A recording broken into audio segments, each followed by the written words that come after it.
سلام بینندگان عزیز، برنامه اخباری آزادی را در پخش مستقیم پیشنهاد شما میکنیم. امروز 9 فوریه است و نخست نظر کوتاه خواهیم داشت به سرخط چندی از موضوعها. گرانتر یعنی بهتر است. رئیس کمیته دینی تاجیکستان سبب نسبت به ازبکستان زیادتر بودن قیمت سفر حج و عمره را شرح داد. شرکتایی که با نرخ ارزان پیشنهاد میکنن آموختیم، مثلا خوراک پیشنهاد بین‌الملل گرفته نشده است.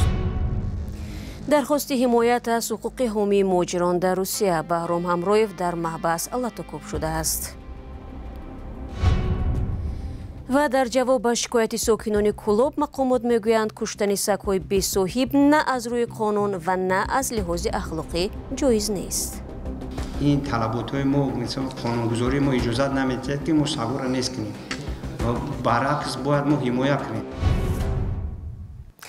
رئیس کمیته دینی تاجیکستان میگوید نرخ ارزانترین سفر عمره از تاجیکستان 14,000 سومانی یعنی قریب $1,300 و از ازبکستان معادل $1,100 است. سال گذشته صدها شهروند تاجیکستان به واسطه ازبکستان از مکانهای مقدس عربستان سعودی زیارت کردند. در نشست خبری روز 9 فوریه از سلیمان دولتزاده پرسیدند که چرا نرخ سفر عمره در تاجیکستان نظر به ازبکستان گرانتر است. اونها در نظر نمیگیرن که مثلا خراجاتی که از دوشنبه تا تاشکند رفتن چقدر مبلغ است. این یک. دوم اینکه در بسته خدمت رسانی اونها ما اون شرکتایی که با نرخ ارزان پیشنهاد میکنن آموختیم، مثلا خوراک پیشنهاد بین‌الملل گرفته نشده است. در تاجیکستان دو شرکت و هم کمیته دین خواهشمندان را برای ادای عمره به عربستان سعودی میفرستند، اما ساکنان برتری میدهند که به واسطه ازبکستان سفر کنند. ارزان بودن نرخ دلیل اساسی سفر به واسطه ازبکستان گفته می شود. نیروهای دولتی تاجیکستان از جمله شهردار خوجند و رئیس اگنتی خدمات دولتی با درخواست رادیو آزادی قضیه بازداشت یک منصبدار بلندپایه در ولایت سوغد را شرح دادند. بازداشت سردار شعبه آژانس خدمت دولتی لایق اورونزاده مدت سالهای زیادی را به میان آورده است. جزئیات نو را خبرنگار رادیو آزادی در ولایت سوغد فرزان محمدی در این گزارش بررسی میکند. برای من فردوس شریفزاده رئیس شهر خوجند هفته گذشته در حضور خبرنگاران گفت که بازداشت یک منصبدار بلندمقام ولایت سوغد با شکایت او در مورد ساختکاری حجت صورت گرفته است. لایق اورونزاده سردار شعبه آژانسی خدمت دولتی در ولایت سوغد بیش از یک ماه باز در بازداشت است. دادستانی او را به ساختکاری، قصد جنایت و غیر قانونی دادن زمین گمانبر می‌داند. قرار حبس لایق اورونزاده را دادگاه شهر خوجند برآورده است. در قرار سخن از احتمال دخالت لایق اورونزاده به جدا کردن قطعه زمین برای ساختمان بنای بلندآشانه از زمین یک مکتب رانندگی شهر خوجند می رود. در حقیقت ما از معین کردیم که یک حجتی که در شعبه عمومی مقامات اجرایی حکم دولتی شهر خوجند قید ندارد، ما این حجت رو معین کردیم. ما امروز که معین کردیم مکتوب کرده به مقامات حفظ حقوق ضمیمه کرده نسخه پیشنهاد کردیم. حالا تفتیشات رفته ایستاده است. تا جنبست تفتیشات من اویدین مسئله یگان معلومات گفته نمیتونم، برای اینکه حالا این سری تفتیشات رفته ایستاده است. لیکن من یک چیز گفته میتونم که این اویدی به امضا رساندن قرار رئیس شهر خوجند اویدی جدا نمودن زمین نمی باشد. این مسئله خطا. در قرار گفته شده است که حادثه در آخر ماه نوامبر سال 2023 رخ داده است، ولی پیوندانش میگویند لایق اورونزاده در آن شب و روز به ناحیه عینی سفری خدمتی داشت. آنها با پیشنهاد چند دلیل به بیگناهی او اصرار می‌ورزند و تحقیق عادلانه قضیه را طلب دارند. در همین حال همکارانش نیز میگویند از اصل قضیه آگاه نیستند، ولی رهبر نهاد که لایق اورونزاده در آن سالیان زیاد کار میکرد در این باره اظهار نظر کرد. فقط یک جمله رو قید کردنی هستم که کرداری که از طرف اورونزاده لایق صادر شده است با فعالیت خدمتی او دخل ندارد. این مضمونی آن را ندارد که رهبریت اگنتی خدمت دولتی خود را از جوابگری کنار گرفتنی است.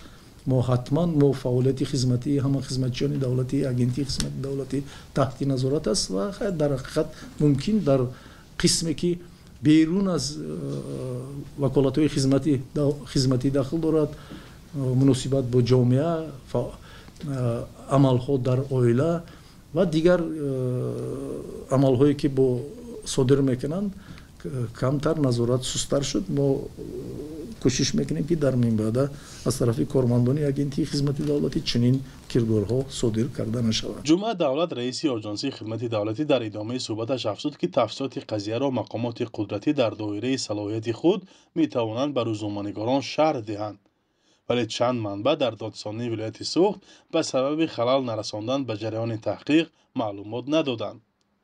وابسته به مسئله تقسیمات یا صاحب شدن به قطعه زمین انشاءات بنیاد کننده جنایت صادر کردن منصبداران گپی نو نیست. در گذشته به جوابگری کشیدن دهها منصبداران مقامات محلی و مسئولان اداره های زمین معلومات و مقاله ها نشر گردیده بود. اما بار اول است که یک سردار نهاد از چنین صلاحیت دور گمانبر و بازداشت می شود. فرزان محمدی، رادیو آزادی شهر خوجند. رو می‌آوریم به موضوعهای دیگر. پرزیدنت اوکراین ولودیمیر زلنسکی گنرال پالکوونیک الکساندر سیرسکی را به جای والری زالوژنی سرفرمانده ارتش این کشور تعیین کرد. در اظهارات 8 فوریه زلنسکی ابراز داشت که سیرسکی با موفقیت از شهر کیف حمایت نموده در عملیات آزادکنی خارکیف اشتراک کرده است. سیرسکی 58 ساله زاده روسیه بوده، سر از سال 2019 هم فرمانده نیروهای زمینی اوکراین بود. وقتهای اخیر گزارش زیاد نشر شده است که زلنسکی می‌خواهد زالوژنی را عوض کند.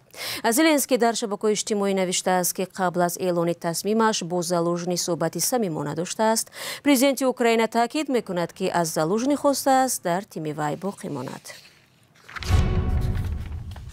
و در این فرصت برنامه پرچه از برنامه گپی آزاد را می‌بینیم که درباره شیوه‌های برگزاری نشست‌های خبری وزیران و منصبداران دیگر تاجیک است.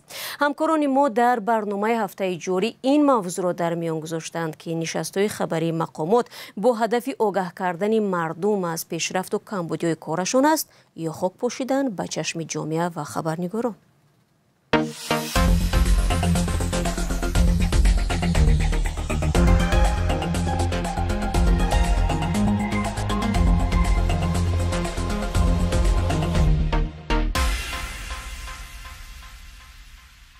چه باید کرد که نشست‌های خبری جدی‌تر صورت گیرند و خبرنگاران با سوال‌های بی‌پاسخ از تالار نشست بیرون نآیند؟ نوردین قرشبویف خواهش می‌کنم، خیلی فشرده نظرتون. پیش از همه ولایت قانون، رعایت به چنین شرایط طلبات قانونگذاری تاجیکستان را دایر به دسترسی به اطلاعات از هر دو جانب، هم وسط اخبار عامه و هم مقام نهادهای دولتی رعایت کرده شود.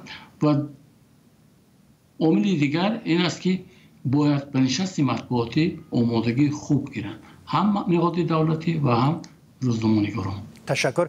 و جناب مصعب جمعه مرحمت. ببینید، ما ژورنالیستان از وقتی در نشست‌های مطبوعاتی شرکت می‌کنیم هدفمون یک است، تنها گرفتن اطلاعی که قانونگذاری اجازه داره، دیگر هیچ چیز برای ما نه ضیافت و نه کافه و نه دسترخوان باز اونا لازم هم نیست. بهتر است که یک نشست خوب بگذارن. دوم، من فکر می‌کنم که خوب میشد که در نشست‌ها همکسبان ما از تعریف و توصیف و از بررسی مشکلات شخصیشان و از دراز به درازا کشیدن موضوعها در رابطه با مشکلات شخصیشان خودداری کنند. دوم، فکر میکنم که وقتی آن رسیده است که دیگر حجت یا یک سندی زیرقانونی قبول کرده شود که ترتیبی برگزاری نشست‌ها بگذار معین کرده شود که برای خواندن اطلاع ورقه مطبوعاتی حدوداً 10 یا 5 دقیقه مقرر شود و باقی مانده به سوال‌های ژورنالیستان پاسخ داده شود. سوم این است که خوب میشد که مثل سال‌های پیش نشست‌های مطبوعاتی در یک جای مشخص معین گذرانده شود تا اینکه مثلا ژورنالیستان وقتی که در یک روز برابر 5 6 یا 7 8 حتی ما یاد داریم تا 12 نشست را مانده بودند، ژورنالیستان توانند که در یک جا همه نشست‌ها شرکت کنند و به سوال‌های خود پاسخ بگیرند. بینندگان گرامی، برنامه گپی آزاد روز یک شنبه ساعت 14 به وقت دوشنبه و ساعت 12 به وقت مسکو در همین کانال آزادی ویدیو نشر می شود. به خبر نمانید. ضمناً илҳомҷон Атоев муовини раиси хадамоти алоқаи Тоҷикистон ки пайваста дар нишастҳои хабарӣ Бексабур вазири ин ниҳодро иваз кардаву ба суоли рӯзноманигорон посух медод, аз мақомаш барканор шудааст. Дар қарори ҳукумат аз 9 феврал сабаби барканории ӯро гузаштан ба кори дигар гуфтанд, аммо мақоми нави ӯ маълум нест. То ин дам исми муовини нави Бексабур дар хадамоти алоқа эълон нашудааст. илҳомҷон Атоев солҳои зиёд муовини раиси хадамоти алоқа Бексабур буд ва чандин ҳарфҳояш баҳсбарангез шуд. Аз ҷумла Атоев соли 2022 як сабаби поин будани суръати интернетро ба бунёди босуръати биноҳои баландошиёна рабт дод. Албатта баъдан Атоев гуфт ҳарфҳои ӯро нодуруст шаҳр доданд. рӯзи 9 феврал ҳамчунин Ҷалолиддин Пириев аз мақоми муовини якуми раиси кумитаи дин барканор шуд. Мақоми нави ӯ маълум нест.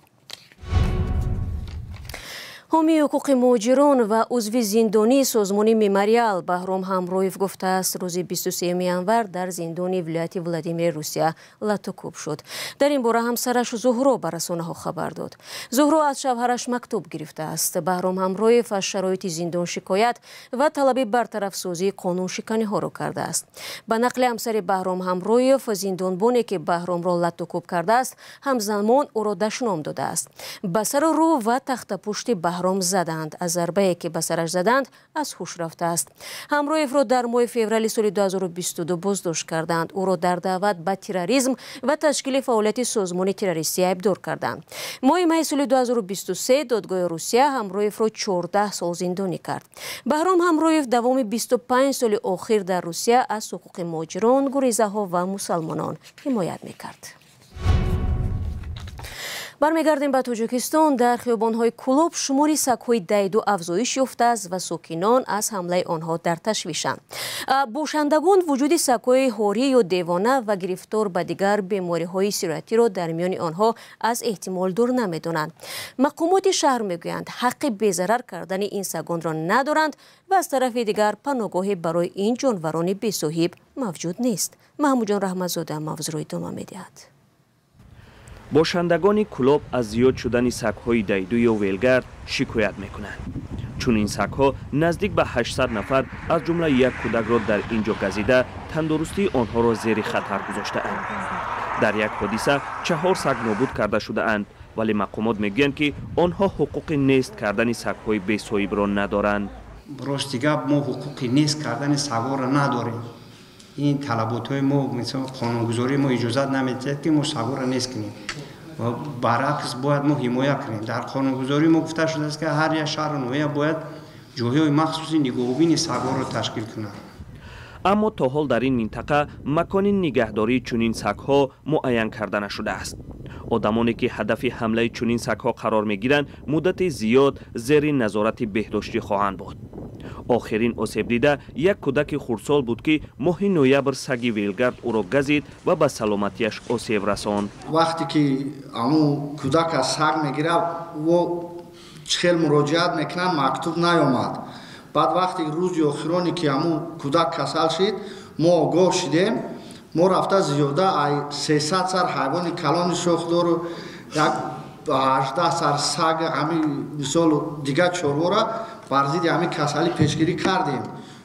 дар шаҳри Кулоб ба 750 саг шиноснома дода шуда, 217 сагро барои гирифтор нашудан ба бемории ҳорӣ эм кардаанд.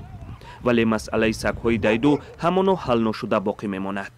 сокинон мегӯяд бояд барои онҳо паноҳгоҳ ё ҷойҳои махсуси нигаҳдорӣ муайян карда шавад. маҳмуҷон Раҳматзода, Озодӣ, Кулоб.